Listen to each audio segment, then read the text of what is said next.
Bonjour, je suis Philippe Corbeil et je fais partie d'une équipe de recherche qui a dressé un portrait du métier de technicien ambulancier paramédical, qu'on appelle également paramédic. La fonction principale des paramédics consiste à prodiguer des soins préhospitaliers d'urgence tout en assurant, de façon sécuritaire, le transport du bénéficiaire vers un centre hospitalier.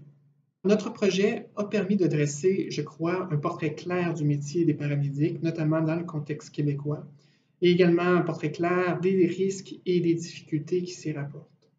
L'objectif était vraiment de sensibiliser les parties concernées sur ces risques de troubles musculo-squelettiques, mais également on voulait les encourager à développer et à mettre en œuvre divers moyens de prévention, notamment par l'enrichissement des activités de formation et de perfectionnement. Alors, le travail des paramédics est difficile. En quoi, par exemple? L'une des principales causes de difficultés qui a été rapportée par les techniciens ambulanciers est l'état d'instabilité de la santé du bénéficiaire. C'est ce déterminant-là qui explique l'empressement des paramédics et qui est en partie responsable d'une part de la charge de travail très élevée et d'autre part des efforts physiques soutenus, également en termes d'exposition aux facteurs de risque. On note notamment celle des soins, soit sur les lieux ou ceux effectués en ambulance.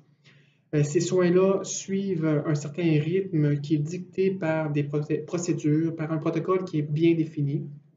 Y a-t-il d'autres tâches qui comportent des risques? Parmi les autres tâches, on note aussi les tâches de déplacement en assistance totale du bénéficiaire, notamment lors de sa prise en charge totale, dans les déplacements, dans les escaliers, dans les déplacements d'une surface vers un équipement de transport.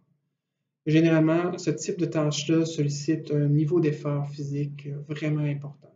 Au niveau des contraintes posturales, ce qu'on note, c'est que les paramédics de sexe féminin, les paramédics avec un surplus de poids, ou même les paramédics avec un certain nombre d'années d'ancienneté, vont adopter des postures de travail plus sécuritaires, plus neutres que celles prises par leurs confrères de travail plus jeunes, hommes et de poids santé.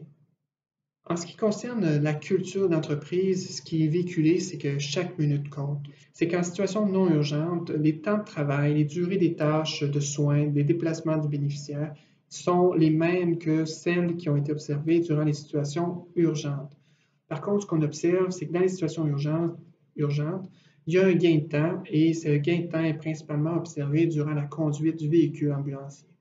Ce sont les contraintes du métier qui en font un métier qui est à risque et qui comporte son lot de difficultés.